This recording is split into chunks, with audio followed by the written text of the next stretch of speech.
Hello everyone, स्वागत है आपका हमारे चैनल पे। और आज है 5 अप्रैल। ठीक है।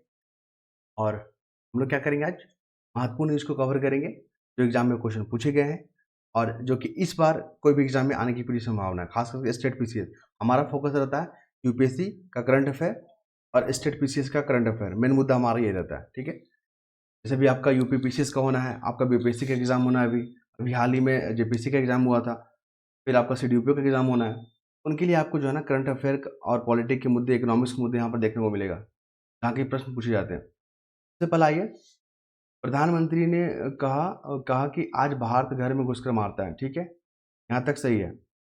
और यहाँ पे बिहार के मुख्यमंत्री है, बीपीएससी का एग्जाम होगा ना, तो इनके बारे में सब पढ़ेंगे हम लोग। हमारे प्रधानमंत्री है, ये हमारे उप मुख्यमंत्री है, कहाँ? सम्राट चौधरी। कहाँ के? बिहार के। ठीक है। और कुल मिलाकर ये आर्टिकल पढ़ने के बाद सब कुछ ठीक लगेगा मुझे। क्वेश्चन कहाँ से पूछेगा? यहाँ से।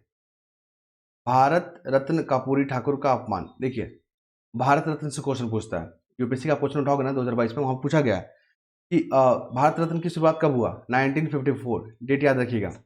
ठीक है। और यहाँ पे 3 लोगों को दिया गया था एक बार में, फर्स्ट टाइम में 3 लोगों को दिया गया था। ये हो गया। दूसरा स्टेटमेंट बना के क्वेश्चन पूछा गया था कि यहाँ पर जो एक वर्ष में कितने लोगों को मिलेगा अवार्ड, ऐसा कोई डिफाइन नहीं किया गया है। 1 लोगों को मिलेगा, 2 लोगों को मिलेगा, 5 लोगों को मिलेगा। जैसे इस साल जो है 5 लोगों को मिला है। क्वेश्चन पूछने की पूरी संभावना है, ध्यान रखेंगे इसको। ठीक है। और जो भारत रत्न जो अवार्ड है ना, वो भारत का, ठीक है, सर्वोच्च जो है सिविलियन अवार्ड है, याद रखेंगे। इनमें क्या होता है, इनमें पैसा वैसा नहीं मिलता। भारत रत्न जिनको मिलता है ना, उनमें पैसा वैसा किसी को नहीं मिलता है, लेकिन हाँ सुविधाएं बहुत मिलता है। अगर मान लीजिए स्टेट में कोई प्रोग्राम हो रहा है, सरकारी प्रोग्राम, ठीक है, तो उनमें उनको गेस्ट के तौर पे बुलाया जाएगा। मतलब बहुत सारी सुविधाएं मिलती है। ठीक है। ट्रैवल में, टूर पे बहुत सारी उनको सुविधाएं मिलती है। और इनको जो रैंकिंग भी दिया गया भारत रत्न की, अगर बात करें तो पोर्टफोलियो में 9th नंबर पे आते हैं वो। ठीक है। हम आगे जिक्र करेंगे, लेकिन यहाँ से जो क्वेश्चन पूछा गया मैंने आपको बता दिया। एक स्थान है बिहार में, अभी बिहार के दौरे पे गए हुए, तो बिहार में स्थान है जमुई। पिछले बार बीपीएससी में, उसके पिछले बार बीपीएससी में, दोनों में क्वेश्चन पूछा था। जमुई क्यों फेमस है? यहाँ पे गोल्ड का रिजर्व है। ठीक है। सबसे अधिक गोल्ड का रिजर्व जो है ना, आपको भारत में अगर मिलेगा तो यही मिलेगा, जमुई। ये बिहार का डिस्ट्रिक्ट है, याद रखेंगे। और यही क्वेश्चन बहुत बार पूछा था मैचिंग के फॉर्म में, मैंने आपको यहाँ पे अलर्ट कर दिया। ठीक है। फिर आ जाइए यहाँ पे, देखिए कांग्रेस के नेता हो करते थे, लेकिन उनको निष्कासित कर दिया गया कांग्रेस से। ठीक है। बोले बोले कि पार्टी के खिलाफ काम कर रहे हैं, अनुशासन नहीं है इनमें, ऐसा कुछ करके। कुल मिलाकर इन्होंने जो बताया कांग्रेस पार्टी के बारे में, बोला है कि कांग्रेस पार्टी जो लचर व्यवस्था हो गया, ये बस परिवार वाला काम कर रही है और इनका कोई मतलब आधार उधार है नहीं। ठीक है। तो इन पर जो ऐसे तरह के आरोप के कारण इनको निकाल दिया गया। इन्होंने धर्मनिरपेक्षता के बारे में बात किया गया। देखिए सेक्युलर वर्ड, यहाँ से क्वेश्चन बहुत पूछता है सेक्युलर वर्ड को लेकर। सेक्युलर वर्ड जो है ना, धर्मनिरपेक्षता, इसका मतलब क्या होता है कि देश का जो है कोई स्पेशल धर्म नहीं होगा, मतलब सभी धर्म बराबर होंगे। ठीक है। ये वर्ड जो है ना, पहले शुरुआत से संविधान में नहीं था। इसको 42 constitution amendment act 42 constitution amendment act 1976 में इसको ऐड किया गया था, याद रखिएगा।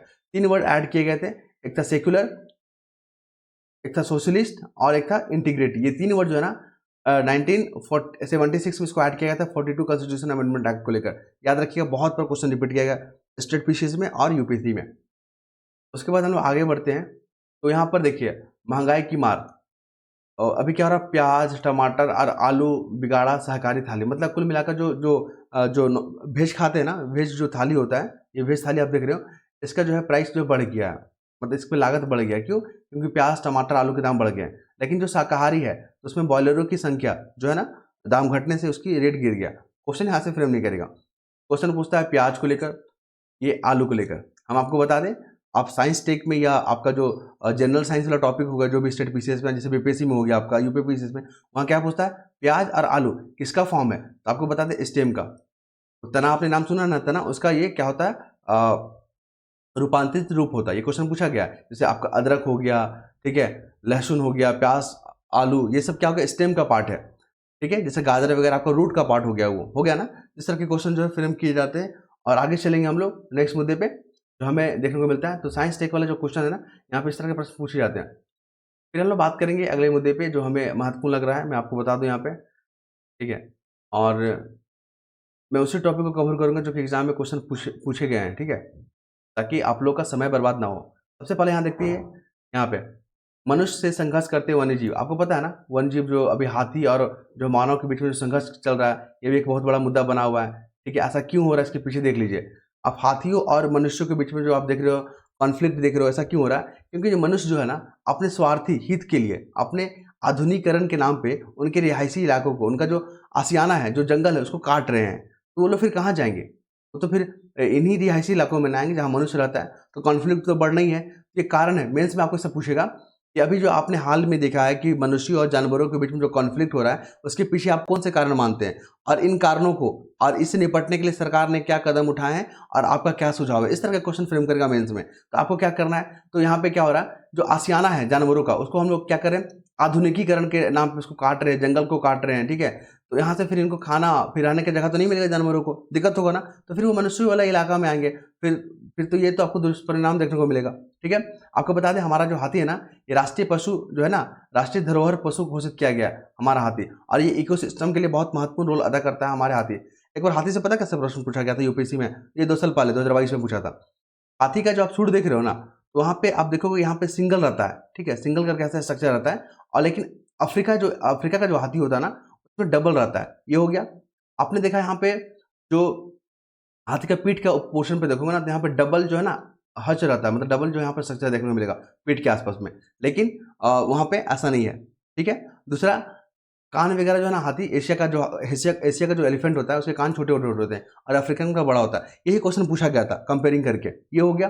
फिर मेंस में आपका ये सब पूछेगा कि क्या कॉन्फ्लिक्ट के कारण है, सरकार ने क्या क्या प्रयास किया, तो देख लीजिए। और क्या क्या चुनौती यहाँ पे, बिजली की तारों से जो है उलझने से हाथियों का मौत हो जा रहा है। और आपको बता दें यहाँ पे ट्रेन की चपेट में आकर जो हाथियों को मौत हो जा रहा है। आपने एक ममल्लपुरम में घटना देखा था 2-3 साल पहले, बहुत न्यूज में आया था कि एक जो गाभिन जो हाथी थी, ठीक है, जो प्रेग्नेंट हाथी थी, उसके पेट में एक बच्चा भी था। तो लोग जो वहाँ के लोग क्या करते थे, फल में पटाखे भर के उसको खिला दिए थे, जिससे हाथी और हाथनी के दोनों का मौत हो गया था। और ये न्यूज़ पूरा जो है पूरा क्या हुआ था, वायरल हुआ था पूरे भारत में, ठीक है। और उसी समय ये हाथी वाला क्वेश्चन पूछ लिया था, याद रखिएगा। तो इस बार भी पूछने की संभावना रहेगा। फिर हम लोग बात करेंगे कि सरकार ने क्या-क्या जो है यहाँ पे प्रयास किया है इसके कॉन्फ्लिक्ट को कम करने के लिए। तो आपको बताते चले, एलिफेंट कॉरिडोर की संख्या बढ़ाई गई है। एलिफेंट दौरे बोलेगा सरकार का प्रयास बताओ, तो एलिफेंट कॉरिडोर का नाम लिख देना आपको फ्लो चार्ट बना के। 150 हो गया है। साथ ही आपको बता दें, जैसे झारखंड हो गया, कर्नाटक हो गया, केरल हो गया, इन्होंने प्रिजर्व करने के लिए हाथियों को अपना राष्ट्रीय पशु जो है घोषित किया, राजकीय पशु घोषित किया। याद रखिएगा, झारखंड, कर्नाटक और केरल पूछ देगा कि सिर्फ झारखंड ही एकमात्र राज्य है जिसने हाथी को राजकीय पशु घोषित किया, तो ऐसा नहीं है, केरल भी है, कर्नाटक भी है। सबसे ज़्यादा हाथियों की संख्या कहाँ, कर्नाटक में। ये तमाम फैक्ट याद रखिएगा, बहुत बार क्वेश्चन पूछा गया है। फिर हम आपको बता दें हमारे संविधान में क्या क्या प्रावधान किए गए हैं। तो 48A का आपने नाम सुना होगा, 51A का नाम सुना होगा। ये आता है आपका फंडामेंटल ड्यूटीज हो गया। और ये आपका हो गया डीपीएसपी का पार्ट। सरकार का दायित्व है कि जंगली जानवरों की सुरक्षा के लिए वो क्या करेंगे, एहतियात और कदम उठाएंगे। और 51 में है कि हमें नदियों का, तालाब का, वन जीवों का क्या करना है, संरक्षण करना है, ठीक है। ये हमारा फंडामेंटल ड्यूटीज है, याद रखेंगे। तो दोनों में प्रोविजन किया गया, 48A और 51A, याद रखेंगे, महत्वपूर्ण है। आगे चले हम लोग, यहाँ पर दिख रहा है बेलगाम बदजुबानी।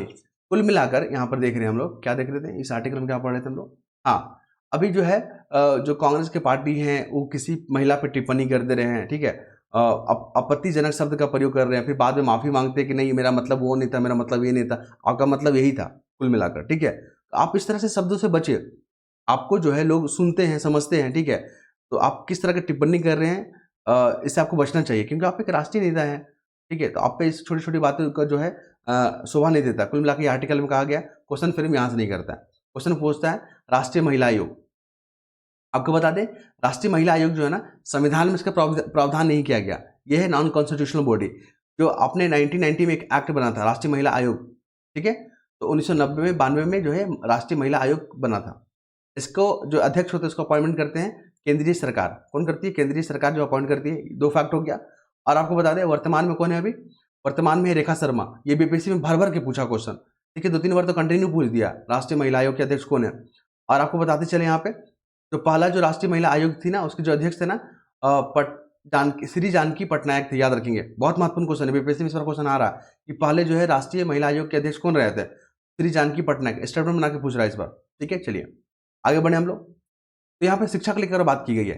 सब मेंस में क्वेश्चन पूछेगा आपसे कि बच्चों जो है बीच में ही पढ़ाई छोड़ दे रहे, इसके पीछे क्या कारण मानते हैं, और सरकार इससे निपटने के लिए और संविधान में क्या प्रावधान किए गए हैं ताकि वो जो है बच्चे जो मजबूत हों, सशक्त हों, ठीक है, अपने अधिकारों से जागरूक हों। तो ये जो बड़ा मुद्दा है, और इसमें जो है ना आपने देखा है बच्चों से जुड़ा हुआ जो आर्टिकल है, आर्टिकल 24, आप बच्चों के साथ बेगारी नहीं करवाओगे, उन्हें खतरनाक कारखानों में काम नहीं करवाओगे। दूसरा देख लीजिए आर्टिकल 21A, जो 6 से 14 वर्ष के जो बच्चे हैं ना उनको फ्री और एलिमेंट्री एजुकेशन दोगे, ठीक है। आर्टिकल 45 में क्या है, जो 6 वर्ष से कम बच्चे हैं उनको जो है सुरक्षा प्रदान करना क्या है, राज्य का जिम्मेवारी है। ये तमाम फैक्ट जो है, ये तमाम जो प्रोविज़न है संविधान का, ये हमारे बच्चों से जुड़ा हुआ है, ठीक है। तो इस तरह के आर्टिकल याद रखिएगा, मेंस में आपको फिट करने का बहुत काम आएगा। बोलेगा बच्चों से जुड़े प्रावधान बताइए ना संविधान से, तो आप यही सब 3 आर्टिकल का लिख दीजिएगा, ठीक है। चलिए आगे बढ़े हम लोग। आगे बढ़ेंगे तो हमें देखने को मिल रहा है पहली बार उच्च सदन, मतलब राज्यसभा के बारे में हो रहा है। उच्च सदन बोलते हैं ना, किसको बोलते हैं, राज्यसभा को बोलते हैं। पहुंचे कांग्रेस पूर्व अध्यक्ष सोनिया गांधी, ठीक है, अच्छा लगा। कुल मिलाकर क्वेश्चन कहाँ से पूछता है, क्वेश्चन पूछता है यहाँ पे, आपने प्रोटेम स्पीकर का नाम सुना है, प्रोटेम स्पीकर सुना है ना। लोकसभा का में अभी इलेक्शन हो रहा है ना, और नए नए मेंबर चुन के आएंगे ना अभी, तो वहाँ पे प्रोटेम स्पीकर जो है, सबसे जो वरिष्ठ जो मेंबर होते हैं ना, जो चुन के आते हैं ना, उन्हीं को प्रोटेम स्पीकर बना दिया जाता है। उनका काम क्या होता है, जो नए सांसद जो चुन के आ रहे हैं ना लोकसभा में, राज्यसभा में नहीं, सिर्फ लोकसभा में, उनको शपथ दिलाने का काम करते हैं प्रोटेम स्पीकर। याद रखिए, ये क्वेश्चन पूछा गया स्टेट पीसीएस में, ठीक है, पहला फैक्ट हो गया। और राज्यसभा के हेड कौन होते हैं, जो अध्यक्ष कौन होते हैं, तो वाइस प्रेसिडेंट होते हैं, याद रखिएगा। अभी कौन है, जगदीप धनखड़। 2 फैक्ट हो गया। तीसरा फैक्ट देखिए यहाँ पे, आपको बताते चले यहाँ पे, ऐसा नहीं, अगर एक क्वेश्चन पूछा गया था कि जिसको भी प्रधानमंत्री बनना है ना, कोई भी व्यक्ति प्रधानमंत्री बनेगा, आप भी बन सकते हैं, हम भी बन सकते हैं, बस हमको 25 साल उम्र कर लेना है, अपने कंप्लीट कर लेना है, और क्या करना है, नागरिक होना होगा भारत का। तो कोई भी व्यक्ति जो है 6 महीना के लिए प्रधानमंत्री बन सकता है, चाहे वो लोकसभा का मेंबर हो चाहे राज्यसभा का मेंबर। ये क्वेश्चन स्टेटमेंट बना के पूछा गया है, याद रखिएगा इसको। और अभी बात कर दे आप लोग, यहाँ पे कुछ खास नजर आ रहा है क्या, बिल्कुल नहीं। तो ये सोनिया गांधी जो है अभी पहुंचे यहाँ पे उस सदन में। उस सदन की मेंबर बनने के लिए आपको 30 वर्ष का होना होगा, याद रखिएगा। क्राइटेरिया क्या क्या है, नागरिक होना होगा, मैंने कल भी जिक्र किया था, परसों भी जिक्र किया था, बार बार जिक्र कर रहा हूँ कि क्वेश्चन तो पूछना ही है इस बार, ठीक है। और 1919 में जो पहली बार इलेक्शन लड़ी थी, कौन, सोनिया गांधी। ये कांग्रेस के पूर्व अध्यक्ष रह चुके हैं। इनके बारे में टिप्पणी, मतलब इनके बारे में जो फैक्ट लिखा हुआ है, क्वेश्चन पूछा जा सकता है। आगे चले हम लोग, समय कितना हो गया, 12 मिनट हो गया ना, मुझे जो है फटाफट कवर करना होगा। देखिए ये है मार्क्सवादी कम्युनिस्ट पार्टी। क्वेश्चन बीपीएससी में कैसे पूछा, ये सब पार्टी न्यूज में आ रहा है ना, कांग्रेस, मार्क्सवादी, बीजेपी, बीएसपी, आरजेडी, तमाम पार्टियां आ रही है। सबका स्टेब्लिश याद रखिए, स्टेब्लिश ईयर कब बना था, ये बना था 1964 में। और इनका जो मैनिफेस्टो है ना, घोषणा पत्र में क्या बोल रहे हैं कि हम जो है ना MPLA, ठीक है, मनी लॉन्ड्रिंग वाला जो एक्ट है, फिर अनलॉफुल एक्टिविटी जो प्रिवेंशन एक्ट, इसको खत्म कर देंगे, और CEA, सिटीजन अमेंडमेंट एक्ट को खत्म कर देंगे अगर हम आए तो, और मनरेगा को हम खत्म कर देंगे। कुल मिलाकर क्वेश्चन यहाँ से पूछेगा, क्वेश्चन पूछता है मनरेगा को लेकर, ये कब आया था, 2005 का अधिनियम बना था ये, ठीक है, 2006 से लागू हुआ था। मनरेगा में 100 दिन का रोजगार मिलता है, और किस मंत्रालय के अंतर्गत आता है, ग्रामीण मंत्रालय। ये क्वेश्चन यूपीएससी में पूछा गया, ग्रामीण मंत्रालय के अंतर्गत आता है, ठीक है, पहला फैक्ट हो गया। CEA को देख लीजिए, सिटीजन अमेंडमेंट एक्ट को लेकर 3 देश, बांग्लादेश, पाकिस्तान और अफगानिस्तान में जो भी प्रताड़ित जो माइनॉरिटी हैं उनको यहाँ पर नागरिकता देने का काम करेगा, ठीक है, भारत सरकार। ये हो गया। और कौन कौन से कम्युनिटी आते हैं, तो इसमें मुस्लिम नहीं आते हैं, बाकी जितने भी गैर मुस्लिम समुदाय है ना, जैसे हिंदू हो गया, पारसी, जैन, बौद्ध, ठीक है, सिख और ईसाई, 6 कम्युनिटी है, उनको जो है नागरिकता मिलेगा। 2 फैक्ट हो गए, यहाँ से क्वेश्चन पूछे जाएंगे। और आपको बता दें, मनी लॉन्ड्रिंग जो एक्ट है ना, prevention of money laundering act, जो ईडी जो अभी जो सब पे जो है अभी क्या कर रही है, कार्रवाई कर रही है, जो भ्रष्टाचार में लिप्त हैं, और उनको जो पावर कहाँ से मिल रहा है, PMLA, prevention of money laundering act, याद रखिएगा 2002। इसका क्वेश्चन यहाँ से यूपीएससी पूछ रहा है। 2009 में क्या हुआ, इसको 2002 में बना, 2005 में इसको लागू किया गया, 2005 में इसको लागू किया गया, ठीक है, और 2 बार संशोधन कर दिया गया, 2009 में, 2012 में। तो ये फैक्ट है, याद रखिएगा। चलिए आगे बढ़े हम लोग, तो हमें क्या महत्वपूर्ण देखने को मिल रहा है, लगातार हार फिर भी निर्दलीय उम्मीदवारों की हिम्मत। आपने कहानी सुन रहा है, अभी कर्नाटक के उम्मीदवार है ना, लगभग 238 चुनाव लड़ चुके हैं, लोकसभा का, विधानसभा का, लेकिन अभी तक जीते नहीं है वो, ठीक है। तो ऐसे ही कुछ लोग जो है जिनका रिकॉर्ड जो है लिम्का बुक ऑफ रिकॉर्ड में दर्ज हो गया। तो क्या क्वेश्चन यहाँ से पूछेगा, क्वेश्चन यहाँ से नहीं पूछने वाला, लिख लीजिए, नहीं पूछेगा। तो फिर पढ़ क्यों रहे, यहाँ से पूछता है निर्दलीय उम्मीदवार को लेकर। आपने देखा होगा 2021 या 22 वाला क्वेश्चन में, स्टेट पीसीएस में भी, यूपीएससी में क्वेश्चन पूछ दिया था निर्दलीय उम्मीदवार को लेकर। एंटी डिफेक्शन लॉ का नाम सुने ना आपने, सुना है ना। क्या होता है, कोई निर्दलीय उम्मीदवार इलेक्शन लड़ा और जीत गया, ठीक है, जीतने के बाद कोई पार्टी में वो मर्ज कर जाता है ना, तो उन पे एंटी डिफेक्शन लॉ लागू हो जाएगा, उनकी जो योग्यता है, मतलब सदस्यता समाप्त हो सकता है, ठीक है। एंटी डिफेक्शन लॉ, दल बदल कानून, 10th शेड्यूल है ना, 10th शेड्यूल किससे जुड़ा हुआ है, दल बदल कानून से। और आपको बता दें 52 कॉन्स्टिट्यूशन अमेंडमेंट एक्ट के तहत जो है ना, दल बदल कानून 1996 में इसको ऐड किया गया था। हो गया, यही क्वेश्चन पूछा गया था आपको यूपीएससी में, मैंने आपके साथ शेयर किया। आगे चले हम लोग, तो यहाँ पर लिखा गया है राकेश मोहन को आर्थिक सलाहकार समिति का शामिल होने का न्योता मिला। कुल मिलाकर क्वेश्चन यहाँ से नहीं पूछेगा, क्वेश्चन पूछता है कि वर्ल्ड बैंक के अध्यक्ष कौन है? अजय बांगा। वनडे एग्जाम के लिए महत्वपूर्ण है, ध्यान रखिएगा इसको। फिर आते हैं हम लोग अगले मुद्दे पे, सोने का तस्करी, गोल्ड है ना, गोल्ड का तस्करी करने पर जो सऊदी अरब का एक आरोपी था उसको भारत लाया गया था। देखिए इसमें इंटरपोल शब्द आ रहा है न्यूज में, इंटरपोल जो है ना यूपीएससी में क्वेश्चन पूछा गया। इंटरपोल क्या होता है? जैसे अपने राज्य में क्या होती है, पुलिस होती है ना, जो अपराध को कंट्रोल करती है ना, उसी प्रकार अगर मान लीजिए इंटरनेशनल लेवल पर कोई अपराधी है, उसको पकड़ना है, तो क्या हमारे राज्य की पुलिस जाएगी या केंद्र की पुलिस जाएगी? नहीं, वहां पे इंटरपोल नाम की एक संस्था काम करती है, जिसमें हमारे भारत की तरफ से सीबीआई क्या करती है, प्रतिनिधित्व करती है। याद रखिएगा, क्वेश्चन पूछा गया कि इंटरपोल में भारत की तरफ से कौन सा केंद्रीय एजेंसी इसमें इन्वॉल्व रहती है, तो सीबीआई। तो उसी के माध्यम से जो यहाँ पे आरोपी को लाया गया भारत में, और उस पर जो है UPA unlawful activities prevention act और पीएमएलए जैसे यहाँ पे मामले के तहत जो है इस पर कार्रवाई किया जाएगा। क्वेश्चन यहीं से पूछता है, ध्यान रखिएगा। अब आते हैं हम लोग, विपक्ष जो है ना सीएए लेकर, सिटीजन अमेंडमेंट एक्ट को लेकर यहाँ पे अफवाह फैला रही है। प्रधानमंत्री मोदी ने कहा कि मोदी का गारंटी है नागरिकता देना, तो जो भी प्रताड़ित हैं माइनॉरिटी, पाकिस्तान, अफगानिस्तान और कहाँ, आपके पाकिस्तान, अफगानिस्तान और बांग्लादेश में, तो उनको नागरिकता देने का काम करेगा। एक कट ऑफ डेट है 31 दिसंबर 2014। इससे पहले अगर जो भी आ गए ना प्रताड़ित लोग, उनको मिलेगा। लेकिन ऐसा नहीं कोई भी आ गए तो उठ के आ गए हम लोग दे दिए सिटीजन, ऐसा नहीं है। उसके लिए एसओपी होगा, ठीक है, स्टैंडर्ड ऑफ प्रोटोकॉल, कुछ नियम कायदे होंगे, उसमें जो सटीक बैठेगा उन्हीं को मिलेगा सिटीजन। आगे बढ़े हम लोग, उसके बाद क्या मिलता है हम लोग को? देखिए देश में जो है ना टकराव देखने को मिल रहा है संघवाद पे। अभी विपक्ष क्या बोल रहा है कि जो है ना सहायता करने वाला संघवाद नहीं रहा, अब टकराव करने वाला रहा।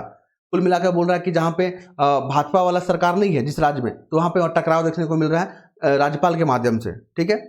क्वेश्चन यहाँ से फ्रेम नहीं करने वाला, हाँ मेंस में पूछेगा कि क्या राज्यपाल जो है रबर स्टैम्प के रूप में काम करते हैं, राष्ट्रपति क्या रबर स्टैम्प के रूप में कार्य करते हैं, आप इस पर टिप्पणी करें। तो आपको पक्ष में विपक्ष में बात करना होगा, आपको इन तमाम चीजों को खंडन करना होगा, ठीक है कि नहीं, ऐसा नहीं है।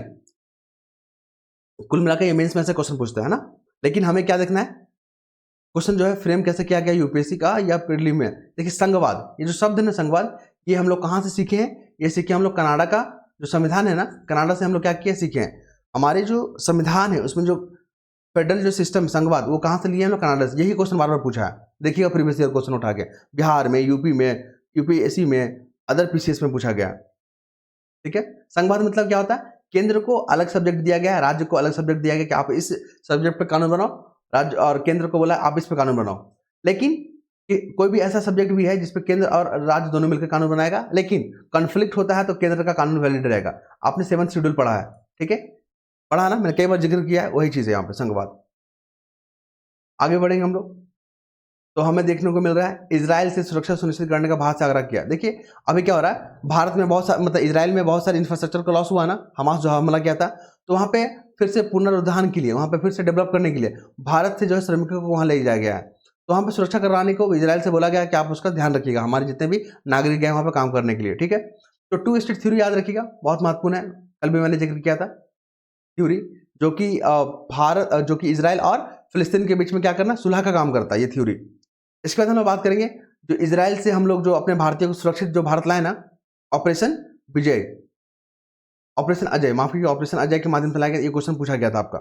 ऑपरेशन गंगा जो कि यूक्रेन से हम लोग अपने भारतीयों को लाए थे, अभी आगे देखेंगे हम लोग। फिर देखिए संयुक्त राष्ट्र मानवाधिकार जो है ना अंतर्राष्ट्रीय वाला, उसने म्यांमार और ईरान के खिलाफ जो है ना कदमों का समर्थन किया। देखिए यहाँ पे क्या हुआ, सैनिक काम कर रहा है, यहाँ पे सैन्य जो है यहाँ पे सत्ता में है, म्यांमार में भी ईरान में भी है। तो जो भी इसको फंड मिलता है ना, म्यांमार को मिल रहा है, जो भी ऊर्जा वगैरह मिल रहा है, उसका सेना जो है ना सही तरीके से यूज नहीं कर रही है। तो लोगों से आह्वान किया गया है कि आप इस तरह की ऊर्जा वगैरह जो सप्लाई कर रहे हैं ना म्यांमार ईरान में, वहाँ बंद करें, ठीक है। चलिए, आपने देखा है कि अगस्ता वेस्टलैंड हेलीकॉप्टर मामला क्या है, वीवीआईपी हेलीकॉप्टर है, उसको लेकर जो है ना खरीद फरोख्त को लेकर यहाँ पे जो बिचौलिया था क्रिश्चियन मिशेल, ये ब्रिटिश का नागरिक था, उसको भारत ने अरेस्ट किया, तिहाड़ जेल में रखा है। तो ये मामला है अगस्ता वेस्टलैंड हेलीकॉप्टर को लेकर। क्वेश्चन पूछने की संभावना नहीं लग रहा है, लेकिन फिर भी ध्यान रखिए क्योंकि बीपीएससी पूछ लेता है इस तरह का कांड को। आगे चले हम लोग, आगे चलते तो हमें क्या देखने को मिल रहा है, रवांडा नरसंहार 1994 में हुआ था, ठीक है। तो अभी शायद इसका वर्षी वगैरह है, 30 साल हो रहा है, तो इसलिए न्यूज में आ गया। 1994 में आया था रवांडा नरसंहार, देख लीजिएगा इसको।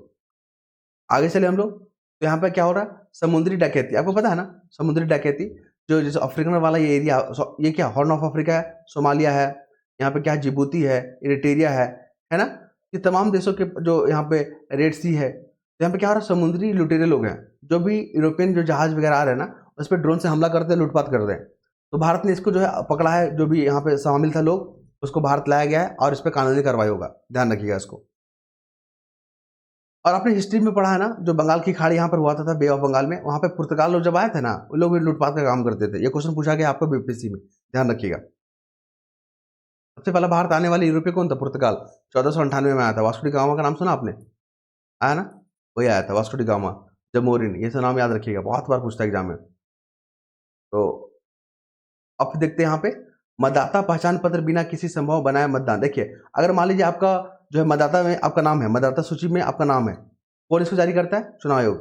तो आपके पास अब फिर आपका वोटर आईडी नहीं है आपके पास, लेकिन आपके पास राशन कार्ड है, आपके पास ड्राइविंग लाइसेंस है, पैन कार्ड है, बहुत सारे आपके पास वैकल्पिक चीज़ें है, ठीक है।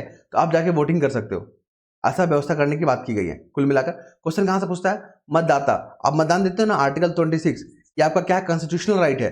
कॉन्स्टिट्यूशनल राइट और फंडामेंटल राइट में क्या फर्क है, कॉन्स्टिट्यूशनल राइट और फंडामेंटल राइट में यह फर्क है, फंडामेंटल राइट का अगर वायलेशन होता है ना, तो आप सीधा सुप्रीम कोर्ट जाओगे, लेकिन कॉन्स्टिट्यूशनल राइट का अगर आपका खंडन होता है ना, हनन होता है ना, तो आप क्या करोगे, लोकल कोर्ट, फिर हाई कोर्ट, फिर सुप्रीम कोर्ट जाओगे। ऐसे आपको फॉलो करना होगा, ये क्वेश्चन याद रखिएगा। चुनाव आयोग आपको पता ना 324 में डील किया गया है, और मतदाता जो है, जो भी 18 साल के ऊपर है, वो मतदान कर सकते हैं। ये प्रोविजन पहले क्या होता था, 21 वर्ष हुआ करता था, लेकिन 61वां जो कॉन्स्टिट्यूशन अमेंडमेंट एक्ट है ना, उसके तहत घटाकर 18 वर्ष कर दिया गया, याद रखिएगा। फिर आगे चले हम लोग, तो यहाँ पर क्या देखने को मिल रहा है, देखिए, विपक्ष को हिंदी, हिंदुत्व, हिंदुस्तान वाले एजेंडे से चिंता, ठीक है। शशि थरूर कहते हैं कि विपक्ष को हिंदी, हिंदुत्व और हिंदुस्तान वाले एजेंडे से चिंता हो रहा है। मतलब ही नहीं, जो कांग्रेस लोग बोल रहे हैं कि नहीं, संविधान को बदलने का प्रयास कर रही है भाजपा, ठीक है, और संविधान में धर्मनिरपेक्षता को खत्म कर देगी, संविधान को तोड़ मरोड़ करेगी, ऐसा करके जो डर बनाने का माहौल कर रहे हैं, ऐसा कुछ नहीं है। शशि थरूर ने कहा कि अभी तक टोटल 106 कॉन्स्टिट्यूशन अमेंडमेंट हो चुका है, और ये जो संशोधन हुआ है ना, क्यों हुआ है, क्योंकि ये राष्ट्रीय हित के लिए बहुत जरूरी था। जो हमारा वर्तमान जो परिप्रेक्ष्य है, अगर हमारा संविधान उसके अनुसार नहीं रहेगा, तो संविधान का क्या औचित्य रह जाएगा, ये मेरे से क्वेश्चन पूछेगा आपसे, ठीक है। इसलिए यहाँ पे क्या होता है, हमारे संविधान को लचीला भी बनाया गया है और मजबूत भी बनाया गया। अगर जरूरत हो पब्लिक इंटरेस्ट में, नेशनल इंटरेस्ट में, तो उसमें संशोधन किया जा सके समय समय पर।